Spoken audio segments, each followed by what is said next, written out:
Hi everyone, thanks for making the left turn for today, Saturday, December 12th, 2015. I'm George Farrar.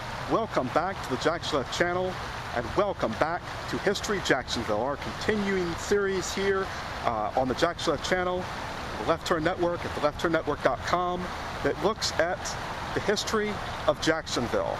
And from now until April 2016, I'm going to be here in the Riverside, Avondale neighborhoods talking Jacksonville history as it relates to where I believe one of the most beautiful area of neighborhoods is, not that far from downtown, on the western side of the St. Johns River. We're going to have a great time in the coming months as we go through the winter and then into the spring and as we start to emerge into the summer. All right, so I've got a lot to talk about. And I'm beginning everything right here at Riverside Park. Riverside Park is the second oldest park. Our oldest park is Hemming Park, downtown. The second oldest park, Riverside Park, and I'm going to talk with you about starting out about 1869, right around there, the history of Riverside as it relates to this park and how things have changed over the years. So let's go ahead and get started. So as you can see here, you see the pond. Things were a little bit different, and you're going to see some pictures from the late 19th, early 20th centuries. And so we've got to start from the beginning, and so we're going to start with John Murray Forbes. Now, he was a railroad executive, did well up north, so in 1868, he bought 500 acres at where now we call Riverside. It used to be called Dell's Bluff. Now, this was after the Civil War. And of course, all of this that you see here wasn't here. So there was not much to see here until they started to plot out Riverside. In 1869, 14 acres were set aside when Riverside was laid out. This particular portion that was bought was donated by Mr. Forbes. Not much was really done with the new park until the 1890s. In the 1890s, 2 lakes were created. They were fed by springs. Paths were built for walking. Before cars, there were carriages drawn by horses. And of course, so that people could kind of get around the park, carriageways were constructed. In 1917, what we know as the old Lytle School building was constructed. It had originally been a wood structure, and it's over further out to the northwest corner of the park. The interesting thing about this park was that it started out at 14 acres, around 14 acres. Where we see now, Park and Post Streets, the park had actually, in the early days, had extended further south. But with all the development in Riverside, it began to be split off, and so what we see now, of course, is what we get. So you'll see in the distance a brick building. That's a maintenance building that was built in the 1940s. We'll get closer to that. We'll talk about the significance of Interstate 95 and the Lytle School, and we'll talk a little bit more as we go further into the park.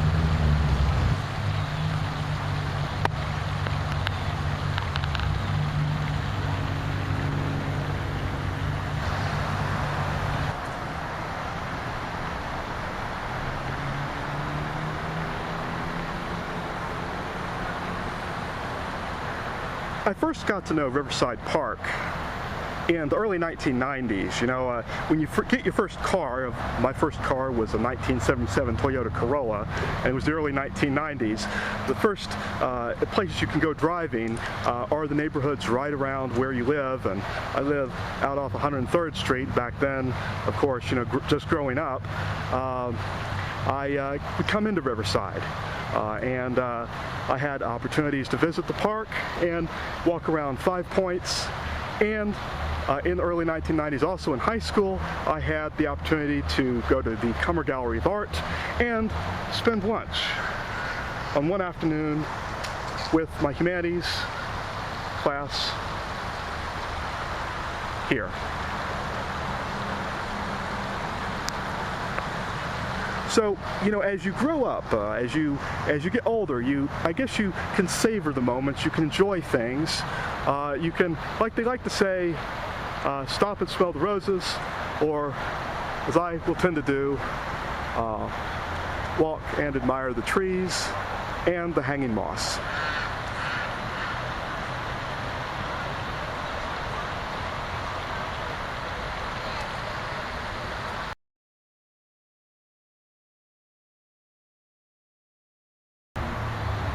And as I mentioned earlier, this is the maintenance area, and as you can see, it looks like there's been renovation to the original building. So this is just a part of the park, and of course now we have a much more broad vista of the lake, the pond.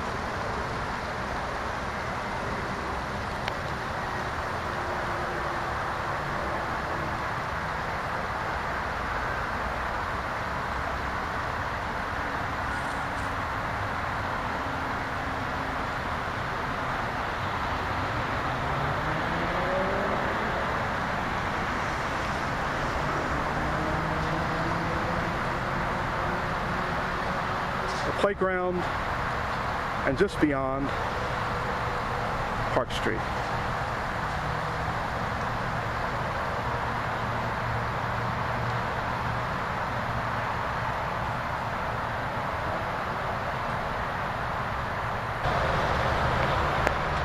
As we get toward the northwestern area of the park, we run right into the high overpasses of Interstate 95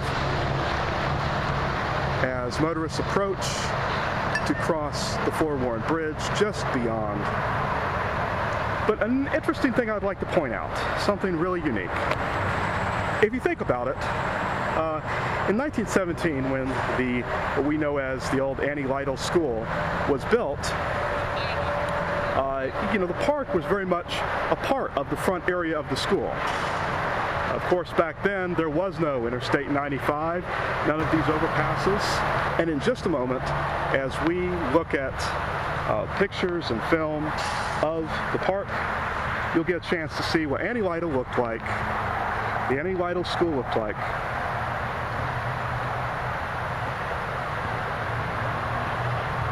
Back then. Until the 1930s, people could actually drive their cars through the park, but they had a problem with racing, speeding through the park, and so people, of course, no longer can drive through the park. In recent years, there's been an effort to improve the park. In the late 1990s, there was a big storm that knocked down a lot of trees. The Riverside and Avondale Preservation Group, along with the city of Jacksonville, worked on getting it cleaned up and trying to make the park better. And also, in 2011, I had the opportunity here in this park to come here and to hear some great talks from activists and people concerned about the future of our country in occupied Jacksonville. So you'll see some pictures from that as well. So, you know, it's that time again, but before I get right to it, I do want to invite you to keep watching the Jack's Left channel, to keep watching the LeftTurnNetwork.com. Check out the George Farrar channel. There's a lot going on. History Jacksonville is big here on the Jack's Left channel, and you're going to see a lot more about the history of Riverside and Avondale in the coming months, and I invite you to keep watching and let me know what you think. And also, we've got different series, Who Runs Jacksonville, our corporate media, that's coming out soon. Also, Dissenting in Jacksonville, looking at exercising the First Amendment in our city. That's coming up as well. And of course, over on the George Farrar channel, we have Predictions 2016. So I'm really excited, and I hope that you are too, with a lot of what you're seeing and a lot of what I'm able to bring to you. There's something that's great about what we have here. It's something very special, and I'm really excited, and as you know, the best is yet to come. So, as I always say, not only the best is yet to come, but you know what time it is. Let's roll it.